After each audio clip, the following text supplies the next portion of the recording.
Good day, I'm Andrea Chisholm and this is your Jis News for September 26.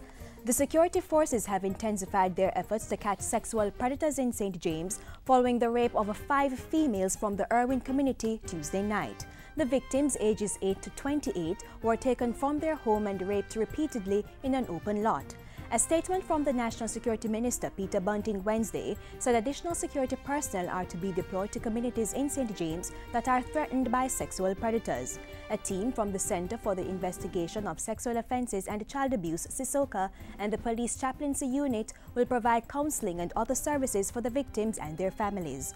Meanwhile, Prime Minister Portia Simpson-Miller has condemned the rapes. In a release, the Prime Minister, who is in New York on official business, said this kind of savagery is intolerable.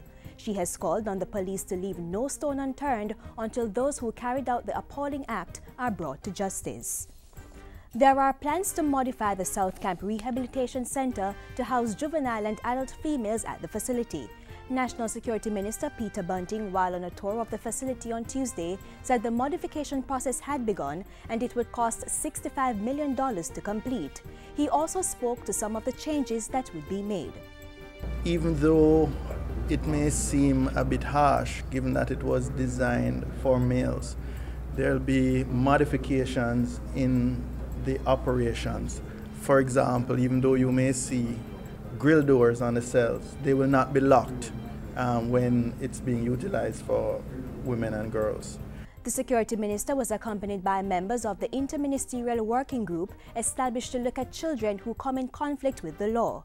Youth and Culture Minister Lisa Hanna said government would be doing everything in its powers to ensure that the children and adults continue their academic and vocational training. Justice Minister Mark Golding said his ministry would be reviewing legislation concerning incarcerated youth.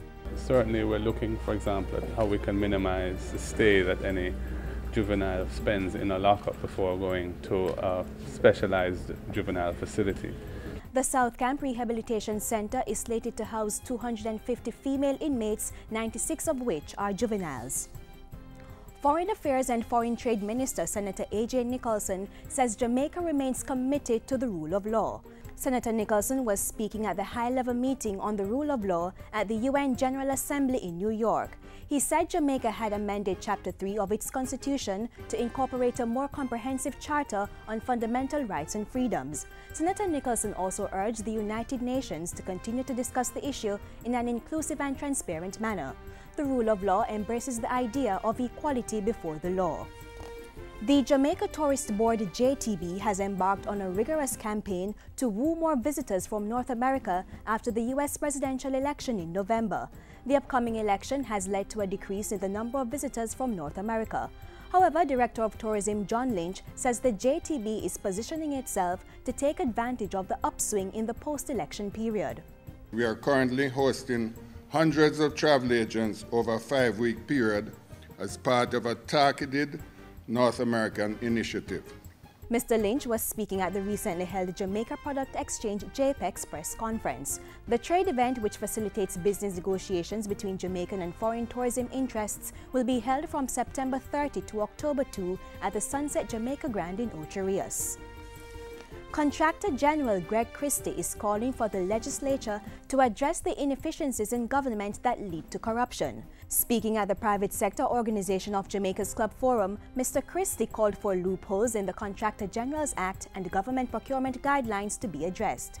He pointed to Section 4.1 of the Act that binds the Contractor General to ensure that government contracts are not issued in circumstances that involve impropriety and irregularity.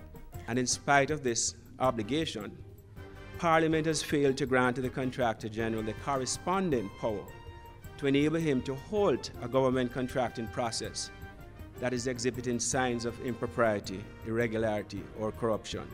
Mr. Christie, who will be demitting office in November, pointed to a number of achievements during his 7 years, including the completion of 58 special investigations, 40 inquiries, and 24 audits. 3 years prior to his appointment, only 2 investigations were completed.